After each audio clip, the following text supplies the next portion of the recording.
Okay, hi, my name's Dave Hillel. I'm here from Ableton to give you a look at Push, our new hardware instrument today.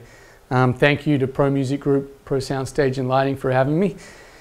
I might just start by giving you a bit of an understanding as to why we built Push.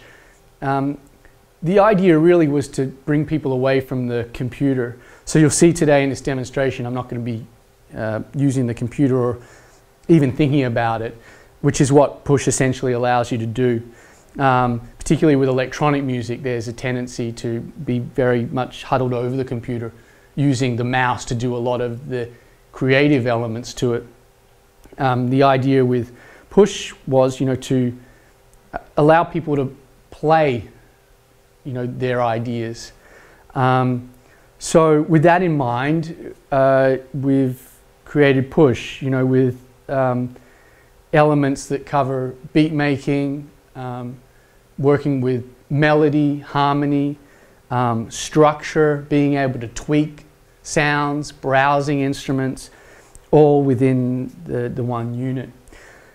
So first up, when you look at Push, you'll notice there are a lot of pads, quite a large pad grid compared to what you might be used to in a standard drum machine. The great thing about these pads though is that they're dynamic. So Push can tell what instrument you're using, which is really nice. So when I switch to a pitched instrument, the pad setup changes to this unique scenario for playing pitched instruments.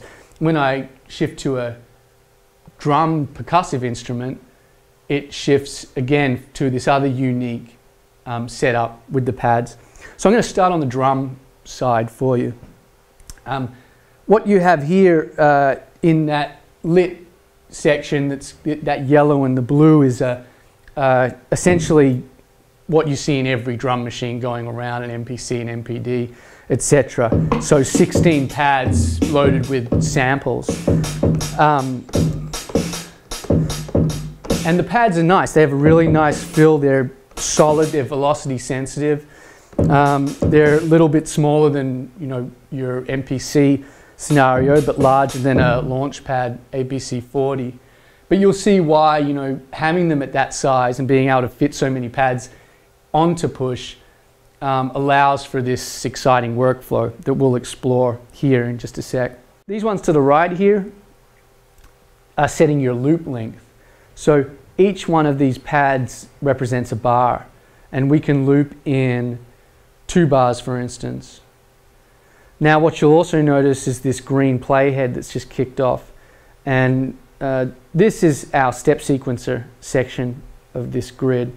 So these 4 rows represent our step sequencer. Now the way the step sequencer is represented can be adjusted by these buttons on the side here. So right now we're working in 16ths, but we can adjust that to 32nd notes and 8ths. Go back to 16ths for what we're doing. But if I select the sample, select that hi-hat there, the hi-hat's selected. Now what I'm inputting into our step sequencer is that sample that's selected, the hi-hat. So there it is running. Select the kick drum, do the same thing. Now, we don't just have to record using the step sequencer, we can also record in real time. So here's a snare drum. Okay, let's play that snare drum in. Got something here. That's the snare drum. I'm going to remove that. Let's record that in.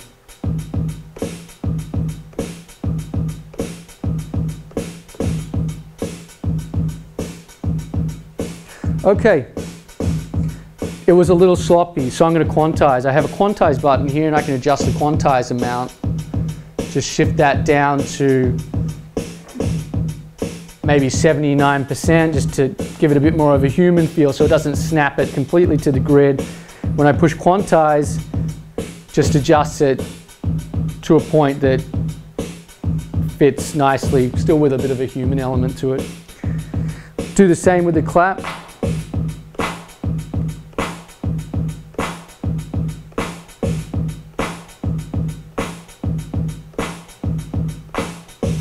quantize that.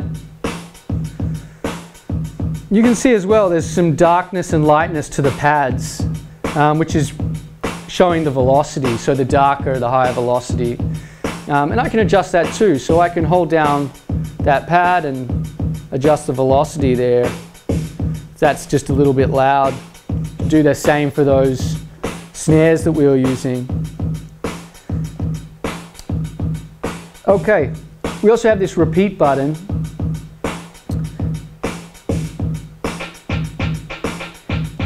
And again, these buttons on the right, they will determine the pace of that repeat mode. So I'm going to go back to 16ths there. And I have a swing option too, so I can dial in some swing. Get it down to something that actually sounds decent. Not just velocity sensitive either, the pads are are pressure sensitive as well. So if I lean in there, I can adjust the velocity. I'll lay that down, just punch in.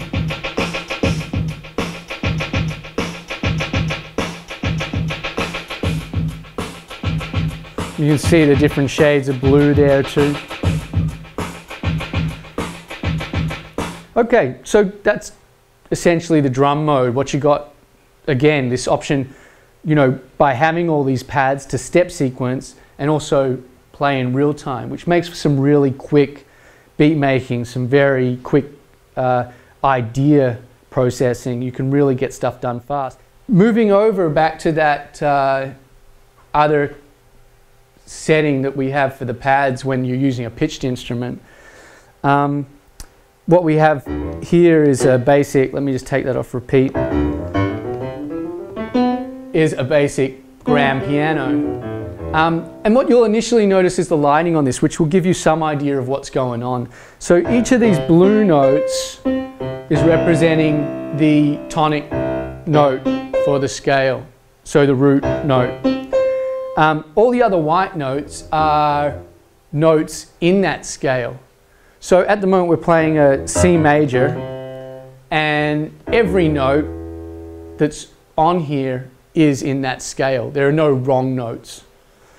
When we remove in-key mode, we come to a chromatic mode. Now, again, we're in C major, so what you have now is all the unlit pads are the keys that aren't in the scale. So if we're looking at a piano, for instance, the unlit pads are the black keys on a piano.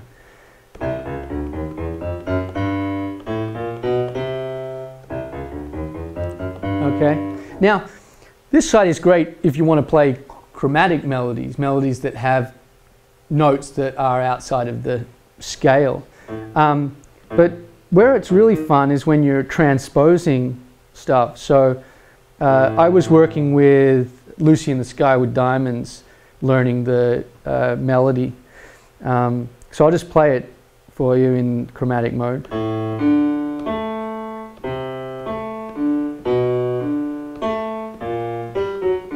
Okay.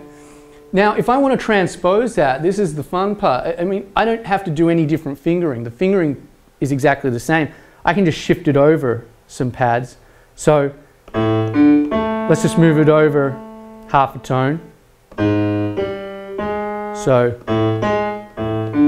move it over.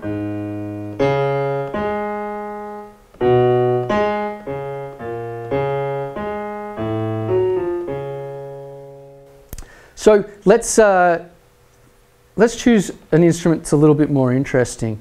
I've just hit the browse button there, which allows me to browse my whole library in live.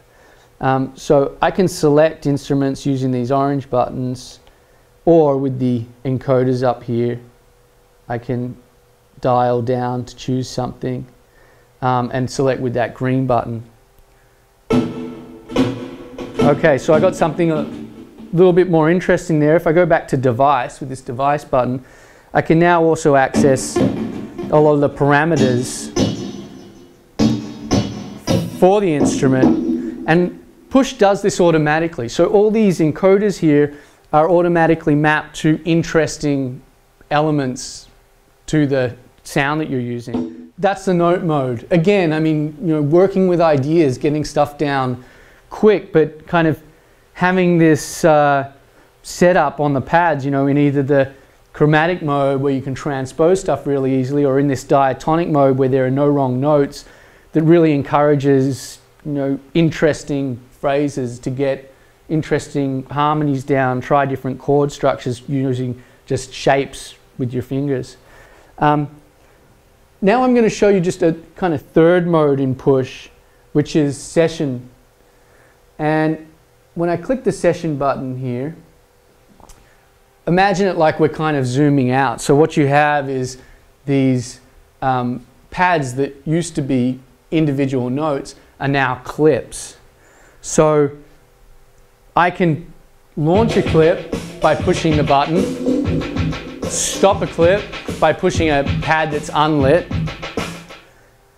launch a whole scene using these buttons on the right. So some stuff that I recorded earlier, launching a whole scene now, so with multiple tracks, launching the next scene. Let's change that. Let's put the drum beat that we had earlier in there.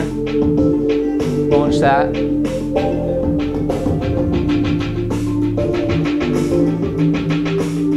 Launch that other. Stop all those notes with empty pads again, stopping those. Okay, so this kind of becomes a bit like, you know, your performance mode, if you want to call it, or if you're laying down, you know, something into more of a structured arrangement, that's where this fits in. And this element as well allows you so that you can mute tracks, you can solo tracks, you can you have volume control over individual tracks, etc. So yeah, that's kind of Push in a nutshell. I mean, I think ultimately, when you're thinking about a workflow, I think where it makes most sense is in that initial stage of ideas. So when you're, you know, coming from having nothing and just getting the initial, you know, feel for the song down, you're using Push to do that. And everything I just did, you saw, I mean, we don't need to be using the computer. The great thing is now when we go back to the computer later on, everything that we've done is in there. I mean, all those clips, all that automation, everything is all in live, which is great because Push essentially is working for, you know, the creative part, the part where you don't want to be mousing around on a computer, you want to be using an instrument, you want to be playing, you know, your ideas. And then the computer steps in for where computers are great. When you finally have something down, you can start doing the nitty-gritty, you know, doing your mixing, doing your fine editing that using a mouse is actually really good for.